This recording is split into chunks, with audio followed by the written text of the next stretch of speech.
Hey stop, tu roules sur le boulevard BD? Cet album est fait pour toi. Camélia face à la meute. Camélia est une jeune fille bien dans sa peau, qui va connaître les ravages du harcèlement scolaire. On va suivre son cheminement alors qu'elle effectue sa rentrée dans l'établissement scolaire Les Sources. Elle va éveiller la jalousie d'autres élèves bien décidés à lui pourrir la vie.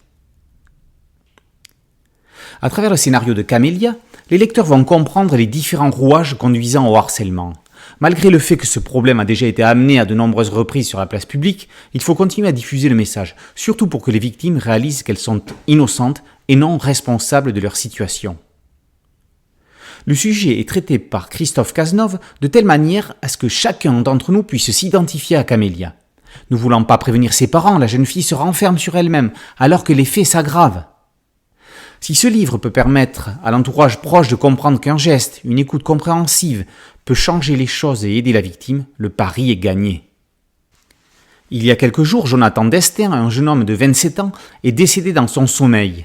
Pour la plupart, ce nom est inconnu, et pourtant, il y a 11 ans, ce lycéen s'était immolé après avoir subi pendant de nombreux mois l'enfer du harcèlement scolaire. En 2011, alors qu'il est adolescent, il est victime de moqueries, frappé et insulté par ses camarades de classe.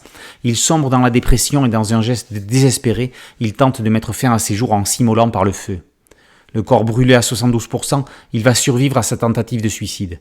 Après plus de 17 interventions chirurgicales en 2 ans, il va écrire un livre, Condamné à me tuer, dans lequel il va décrire son histoire, mais il va également s'engager à rencontrer plusieurs élèves dans les écoles afin de leur expliquer le cheminement des faits l'ayant poussé à effectuer son geste. L'album Camélia apporte sa pierre à l'édifice pour lutter contre le harcèlement. Un cahier pédagogique est inséré à la fin du livre. Dans celui-ci, les protagonistes de l'histoire prennent la parole en expliquant ce que c'est, les signes du harcèlement, les personnes et organismes pouvant venir en aide aux victimes, mais aussi les motivations possibles des harceleurs. Ce livre, destiné à un large public, est à laisser traîner dans des endroits accessibles, à la maison et dans toutes les bibliothèques d'écoles, collèges et lycées. Camélia, face à la meute, par Cazenove, Fraisse et Bloz, et paru aux éditions Bambou. Merci à mon ami Alain Aubruche pour cette chronique. Boulevard BD, c'est un podcast audio et une chaîne YouTube. Merci de liker, de partager et de vous abonner. A très bientôt sur Boulevard BD. Ciao.